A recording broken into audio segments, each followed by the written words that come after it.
assess the philosophical and social basis before using technology. Philosophical and sociological basis. I'm not quite sure what the base is referring to in terms of basis and context, perhaps, to how to assess the philosophical and sociological before using technology. You can help me out and add a little bit more to that question. That would help because I don't quite understand it, but I will go back. Dr. Martha, Dr. KB, being a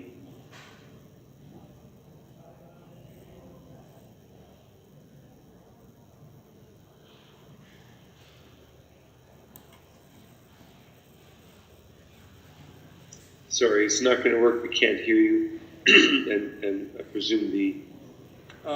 Daniel, can you hear me? Oh, yep, now I can. Go ahead. Oh, thank you very much for the wonderful session. Really, we are very much enlightened by your wonderful presentation. This is Dr. Jagannath.K.Dange from Kuvempu University, working as Associate Professor in the PG Department of Education. We are doing a lot of research in this area. The reason why I asked you is, nowadays, most of the research is going on in the education technology, and social media is one of the important area of the research. And my concern is, without having the sociological and philosophical foundations or the basis, which are the need of the hour, and without knowing its impact in terms of the social elements, if we develop and use them, it may create a lot of havocs in the society, and even on the behaviors of the learners too. So hence, I thought to ask you something regarding that. We have many sociological theories, and one among the best theory which is very relevant and we have all adopted is the social constructivist theory, where every learner has to construct his learning experience by mingling in the groups or with the peers.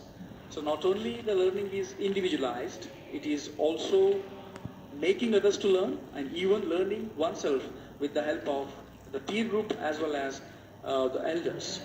So this is just one example I am just quoting. So if we adopt and use most of the philosophical principles as well as the sociological theories and principles, definitely we would be very much good enough to use this social media so that tomorrow society will not blame that because of the social media. Lots of havocs and there would be lack of the values in the society. So that's a basic concern, and I thought something to share with this group. Thank you very much, Daniel. Absolutely. Thank you very, very much for bringing that up. And I think what we should do is actually start a forum discussion on that point exactly.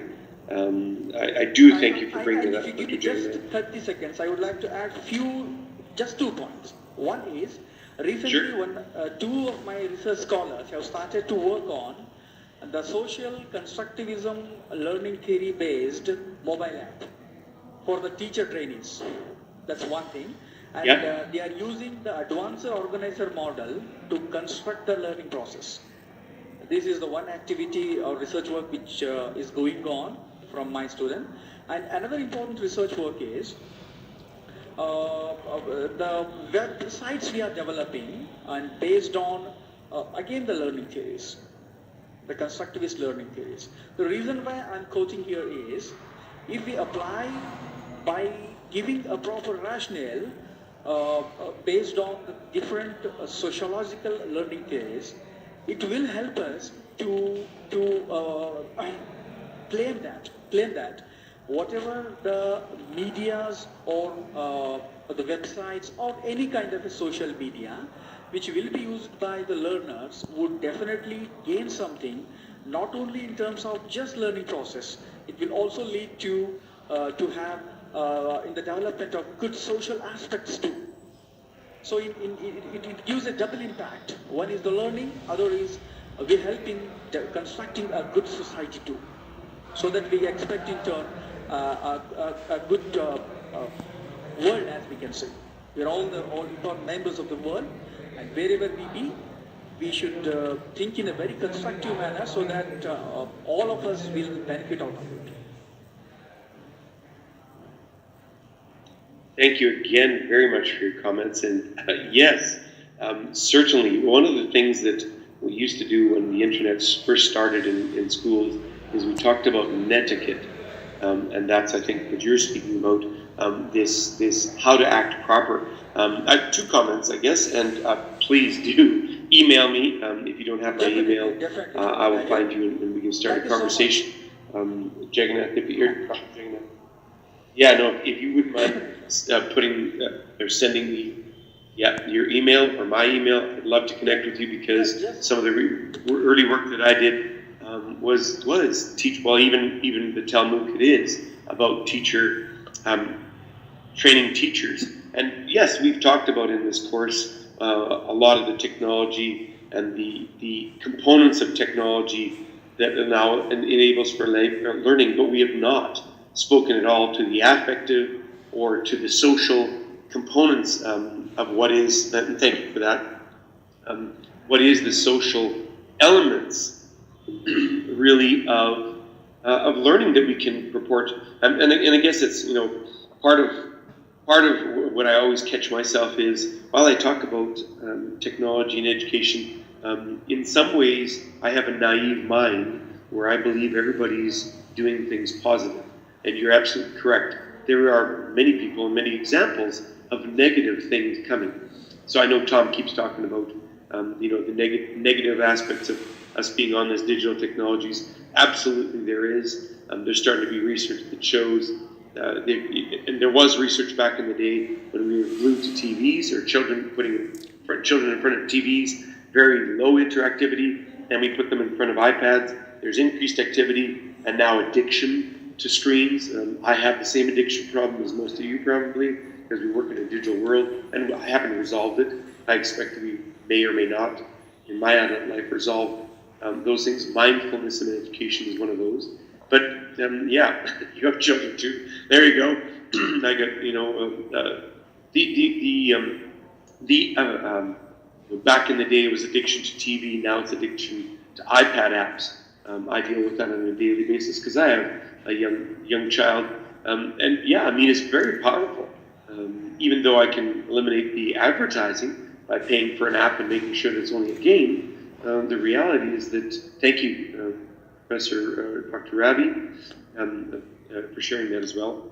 And I will put mine in here so you guys have that if you don't have it. It's on the last slide of my presentation. Anyway, this concept of mindfulness in education, it's a big component of what we do need to deal with because now we do have digital in all parts of our lives, and we do have to deal with it. And that is a challenge. And you're right, we can certainly be sharing norms and proper ways to act from around the world it is the next thing.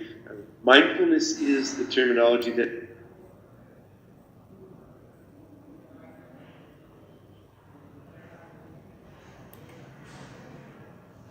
so if we want to kill the digital messenger and say, no, we're not going to do any blended, and for example, France is recently, I heard, stopped allowing mobile phones into the K-12 classrooms. They're blocking them. They're saying you can't bring them in. There's a good example of the same thing, where we're saying, we're going to just say no, you can't bring it in. Well, that's not going to help. They go home and use it. Part of society's or teacher classroom's job is to help us survive the world that we're in and learn the skills to do it. By turning off the technology and saying you can't bring it in because it's disruptive. Thank you, Dr. Martha, for joining us. See you later. Part of that is to help us survive it. So anyway, I do take your point. I'd love to keep the conversation going. I do have other presentations and stuff I have to do today. Please do email me, Tom and Dr. Jagannath and others that would like to keep this conversation of what is our new challenges. Perhaps we need to do a MOOC, or we could collaborate on a MOOC to deal with social and philosophical basis for technology in education. Anyway, with that, like I said, glad to have conversations. We have examples. Let's keep it going. and happy to collaborate with some of you folks. Tom and Dr. Jagannath, please do email me. With that, Dan, I will stop. Okay, thank you everyone for joining us for this live session 2. A reminder that these slides and the full recording of this session will be posted on the course resources page.